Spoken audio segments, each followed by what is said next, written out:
Get excited, Arizona! While you're looking around right now, you're saying, Micheal Crawford, why are you dressed like that? Have you turned into a doctor? No, but I'm interviewing today Dr. Chris Salvino, who is running for United States House of Representatives, District 5. Now, how in the world, why would a trauma surgeon, 27 years, trauma surgeon, I mean, he actually even left his practice during the first Gulf War to be an F-16 flight surgeon. I mean, wow! I mean, do you realize what a trauma surgeon does? I mean, they heal stab wounds, gunshot wounds, I mean, bad car accidents, and he wants to put that off the side to go for Congress?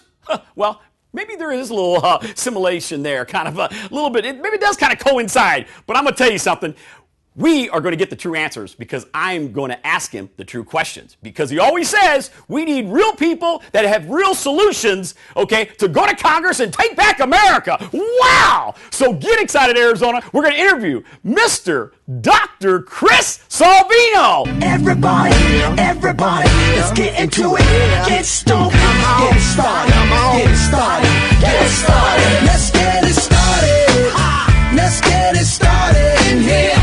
Wow! Get excited, Arizona, and thank you for tuning in to the Micheal Crawford Get Excited Show. I am Micheal Crawford, along with my special guest, Dr. Chris Salvino. Welcome, Doctor. Hey, Michael. Thanks for having me. You're very welcome, Doctor. I tell you, I'm so excited about being here in this trauma center because this is his world. And when I went to break, I told you, I'm going to ask him, 27 years, trauma doctor, okay? You know, I mean, they take care of stab wounds, gunshot wounds, bad car accidents. I mean, why the House of Representatives? We must be in bad shape. We are in bad shape. That's why I want to go there. We need to go fix the House of Congress.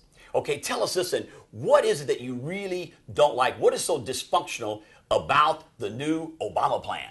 Well, the new Obama plan is not designed to do what it's supposed to do. Guess what the main problem in healthcare is? Tell me. One word. You got to guess. Take one guess. One guess? One guess. Okay. Too costly. Too costly. That's 2 words, by the way. Oh. So healthcare, the problem in healthcare is cost. Right. But that's our main problem in healthcare. And the Obamacare plan does not address the fundamental problem, which is cost. It's going to shift the money around and add more big government onto healthcare at a time when we don't need this. Here's another question for you. How much does healthcare cost the United States? What percent of our economy is healthcare? 45. Close. 16%. 1/6 of the economy is Oh, now wow. taken. We're going to rewind the tape on that one. No, I'm just kidding. Go ahead. He's interviewing me. That's right. So 1/6 of our healthcare is now taken up by, or 1/6 of our economy is taken up by healthcare. It's horrible. It's unconstitutional that it's this expensive. So our healthcare costs so much, we just cannot afford to keep going down this pathway. If it continues this way, healthcare will cost 1/3 of our economy in a couple decades, which is unsustainable. So something needed to be done. But 2,400 pages of this particular plan is not the solution. So I've actually written a plan on how to reduce the cost of healthcare. You've written the whole plan. Yes, but guess how many pages it is? Your third question. Okay. Oh, wow. The pages are, I'm going to say, 31. No, less than that. 7 pages. 7 pages. 7 pages I can show the American people, if you can remove politics from the equation, in 7 pages how to reduce the cost of health care without touching Medicare, which the Obama plan does. 7 pages. 7 pages. Without raising taxes, without adding unfunded mandates on our states at a time when our states are bankrupt. So if you can reduce the cost of health care through this method, you can actually make it healthier and easier for people in America to obtain health care insurance.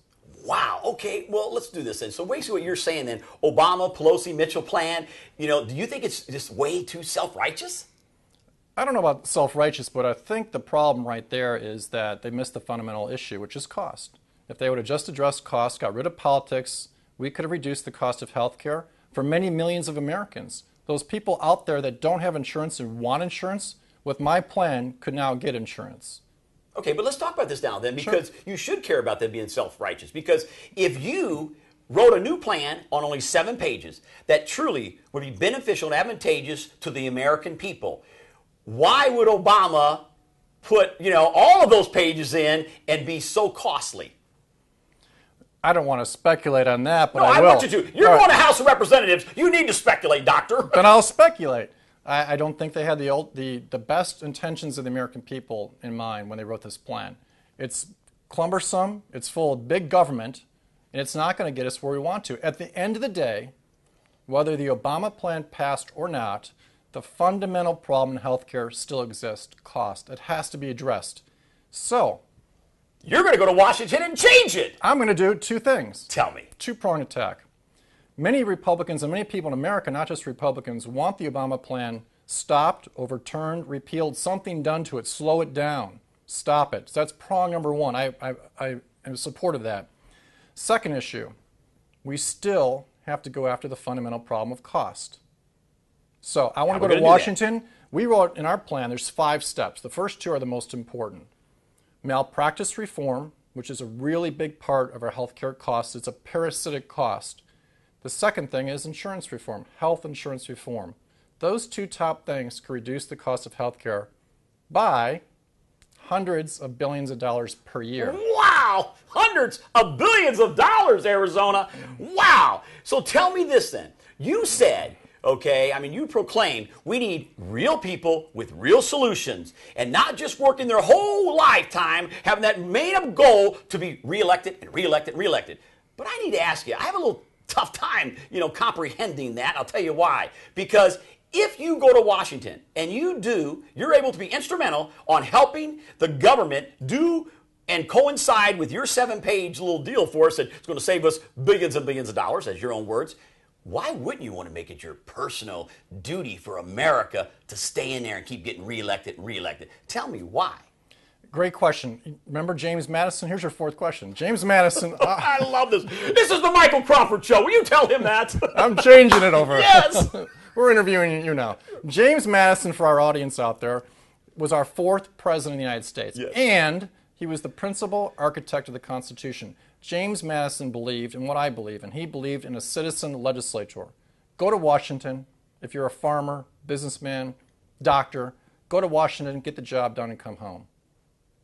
Wow! That's what America's Constitution was supposed to be founded on. But here's what we need. You're exactly right. And it was founded on Judeo-Christian values, okay? But at the same time, when people truly uphold the Judeo-Christian values and really are looking out for the American people of this land of the free and home of the brave, okay, they need to stay in there because there's a lot of people that I feel that are self-righteous that get in there and forget all about the American people. It's only, how much can I grab? How much can I grab? Do you agree or disagree with that? I agree with that, but we need more people, not just my generation, but following me. My kids, your kids, our kids following us with that same philosophy. Citizen legislature, go in, be your neighbor. Take care of Washington like your neighbor would.